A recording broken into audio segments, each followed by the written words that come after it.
Hello! It's time for another garden tour, I think. It's kind of been a while, and my lovely mom has been helping me a lot in the garden, so it's looking pretty good right now. If we start at the house, and we've got this watermelon patch, which people keep stepping in, we've got some things that are not going so good, like this watermelon. Ugh. But some things that are going pretty good. I found this one hidden away. I think it might be ripe or close. And there's a couple more in there, like that. Can you see it? Right there. But it's being invaded. This is not watermelon. Watermelon is this. This is pumpkin. The pumpkins, you can see there's actually different varieties, and they have pretty different shaped leaves, which I've been thinking is interesting. Like, these leaves kind of look like zucchini, and these are looking much more in the butternut squash zone. But yeah, so that's our pumpkins, and we had pumpkin flowers open this morning, but they've closed up now. And also we're having these little nibbles, which are all from squash lady beetles, which I hate with power of 1,000 burning suns. So I smushed a bunch of them this morning.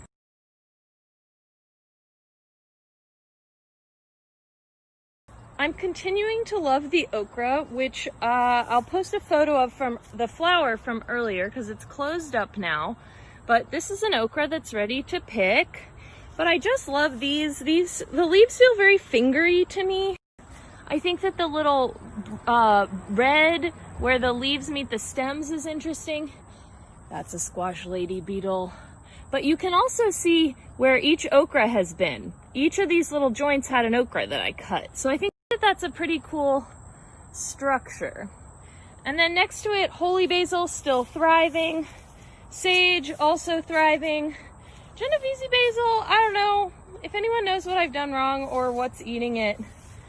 It's not looking as happy. I don't know if it's too hot. Probably not. Basil likes the heat, right? I don't know what's making it sad.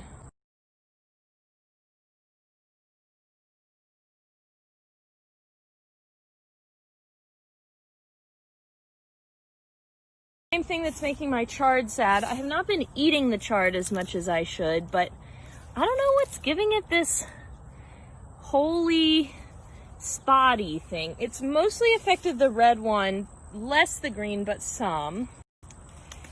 This tomato I looked up, it's a Lucky Tiger, and this is about as big as they get, and they tend to split really bad. See, even this one has already split. They split really early and really a lot, so that's pretty annoying.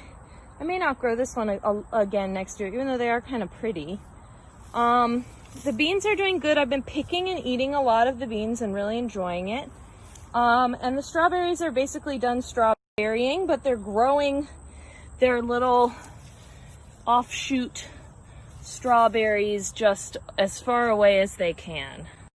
We're having a corn tragedy, which is that I think birds or something is like pulling back the husk and eating everything. See, they didn't get down to these very bottom ones, but they're just eating all my corns of the glass gem corn, which I was trying to save, and it has to go until the whole stalk is like this, is kind of dead before you pick it in order to make popcorn or the kind of corn that you use for demonstration or for decoration. So my mom helped me cover this whole stalk, which is the only one that has any actual corn cubs that haven't been, although it has some that have been eaten left on it. So we covered it.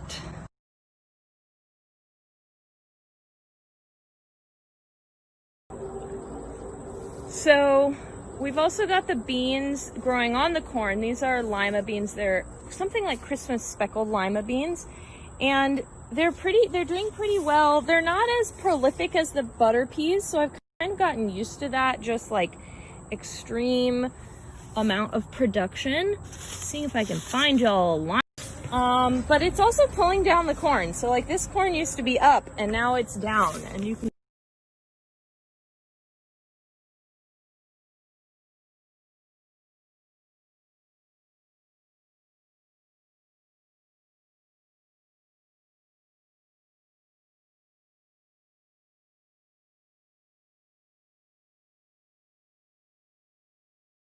This is a thing that kind of happens to my cucumbers always. They just sort of start to look sad. So they start to look sad, and then they sort of start to dry up. But this one's in the early stages. It's doing okay. If anyone knows what that is, please let me know. Got a little cucumber, and my favorite kind of cucumber situation is happening, which is this, where there's cucumbers that's hanging from my sunflowers. I just love it. It's a bunch of them all up in here. There's another one. These are the market moors. They're doing pretty good. And then the dragon's eggs are also doing good. We'll go down there in a minute.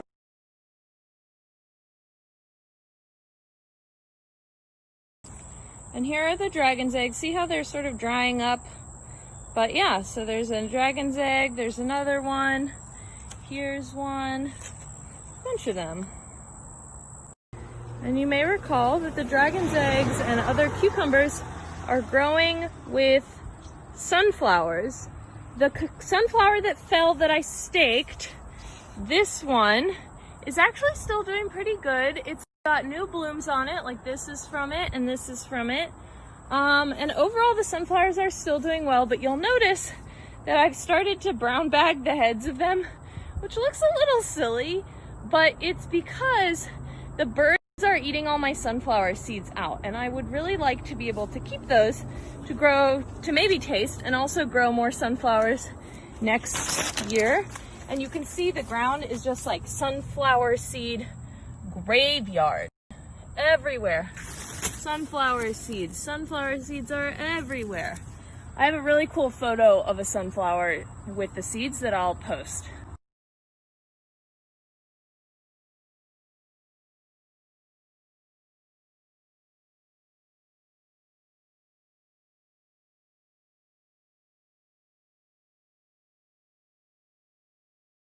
I continue to pick the tomatoes before they get ripe, so I'll pick this one now and let them ripen inside because they're really getting very nibbled.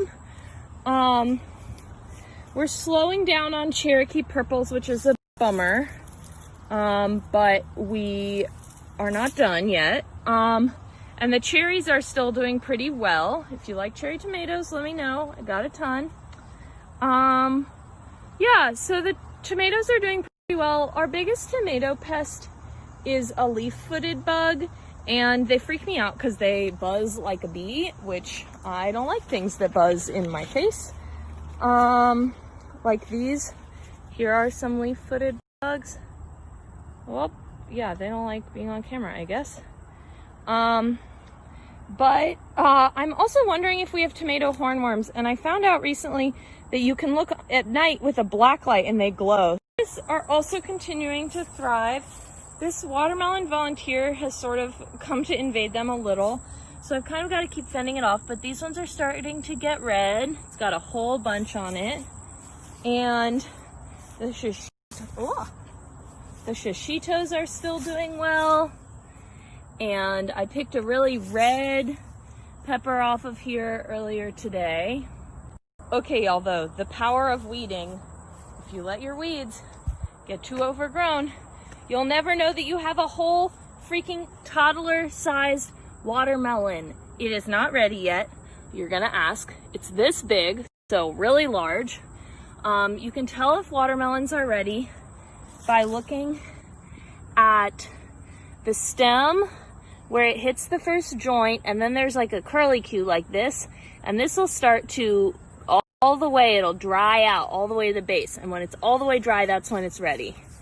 So, oh look, you can see it's got a tan line, and there's another one in there. So yeah, I didn't even know those were in there until my mom and I started weeding out.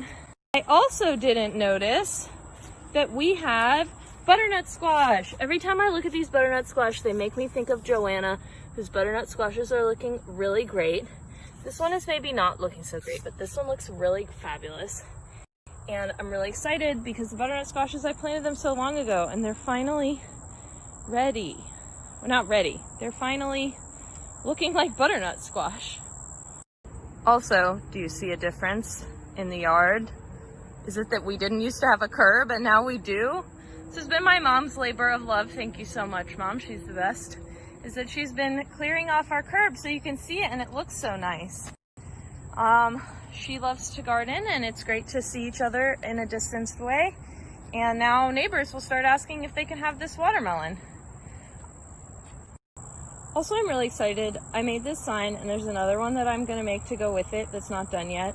And I want the garden to feel like a more communal space. So I've made this so that folks who have questions and who want to talk about the garden or even have something can. I'm gonna have another sign, sort of like a farm stand sign, that's gonna say what's available for free if folks want some, to text me on my new Google Voice number that I made, and I will come and show them the big things right now. If you want lemon balm, sage, and holy basil, oh boy, do I have a deal for you. So yeah, look at the website if you're bored. I made it.